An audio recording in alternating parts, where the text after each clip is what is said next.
Hi, welcome back to Practically Social. This is episode 35, which is part 2 in this short series, Love the Endangered Feeling. Last time we went for a stroll around a grove in one of my favorite parks and gazed at the setting sun as I discussed telling your truth based on imago theory, as well as how valuable honesty is in successful love relationships. Let's continue on that honesty theme, and this time I'll take you on a stroll through the woods in the morning sun and show you some interesting features. As I said in episode 34, the first part of Love the Endangered Feeling, honesty is a core value that enhances our relationships and especially in loving relationships. Telling the truth about our past, our trauma, or how and why we became who we are isn't always easy. Sadly, finding these things out about our partners later rather than sooner can often lead to some shocking results, trust issues, and problems with closeness. When we tell our truth, in the singular sense, I tell my truth, those facts are there for my partner to communicate with me about. Very helpful for establishing trust. But what about after all of that is in the open? We've established some trust, and now we're moving forward. This second part will address that question. Part 3 will conclude the series with some personal and professional reflections on the state of love, the endangered feeling, by talking about some of the challenges modern lovers face and what keeps love from entering so many people's lives in this day and age. So you found someone you care for, and it seems to be progressing. You've told your truth, and they've told their truth. Let's advance and start talking the truth. Yes, I know, it sounds a bit redundant, doesn't it? Yet these are two very different types of truth on the same honesty coin. One can know a lot about our past and why we are the way we are, but can we say what we think, what we mean, and what we want or don't want? That's where the truth comes in. Early love is characterized by giddiness, infatuation, fireworks, and fun.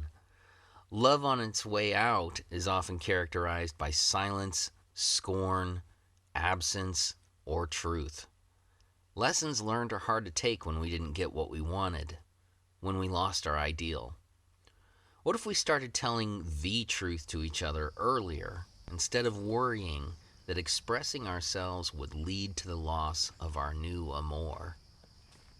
This may sound easy to some blunt people such as myself, and more complex to those who either choose or were conditioned at some point to modify, minimize, or eliminate the truth in order to avoid hurting someone else, abandonment, or both. None of us want to look like the bad guy, do we? The first tool we should discuss is the statement, I want, or I don't want. Believe it or not, this simple tool is a major part of the couples counseling that I do. It seems that even years into committed relationships, many couples stopped using these words and have been struggling with the truth of their wants for a long time. When I tell my partner, tell me what you want, I'm encouraging them to speak the truth. Try this one with me now. I want. Insert what you want there. Does it sound strange to you to say? Or are you already used to saying this? Sometimes we can say that, even though we've said what we want, it may have fallen on deaf ears, been misinterpreted, twisted, or contested. We may have grown up not getting what we want. Or we're used to getting what we want most of the time. No matter how this is played out, we have the chance to work on saying the truth with this simple phrase. Be as direct as possible. This is a great self-assertiveness exercise as well. It can empower us even when it scares us. Try it with me now. I want. There. You've spoken the truth. You can say that or I don't want. The second example we can try also starts with an I statement. I like. Or I like it when you. I don't like it when you. Saying I like emphasizes our appreciation in a relationship. both for something we really like and when someone does something we like for us, or we recognize things that draw us to them. It's a fantastic way to pay someone a compliment. On the other side of that, saying we don't like offers a point for negotiating away from things that make us uncomfortable, fearful, or resentful. Try that out. I like. I like it when you. I don't like. I don't like it when you. It may seem ridiculous to some that I keep things so simple.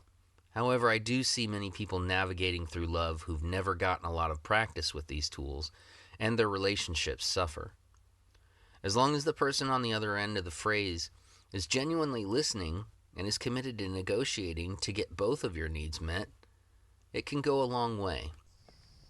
Does that mean you're always going to get what you want, or that you'll always get what you like? Of course not. And in my opinion, that wouldn't be an accurate portrayal of a couple in love if everything was one-sided. Remember, my definition of healthy love is two people who aren't using each other for anything. It's symbiotic. I'd like to leave it there for now with these two tools representing the myriad of ways we can tell the truth to each other. I want. I like.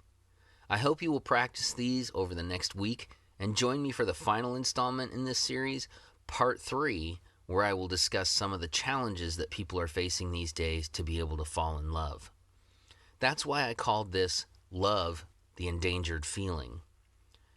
Thank you to all my subscribers for sticking with me this far, and if you haven't already subscribed, please do so. Please like, comment, and recommend this channel to anyone who you think may benefit. Join me next time for another episode with the color of personality and the shape of things to come, here on Practically Social.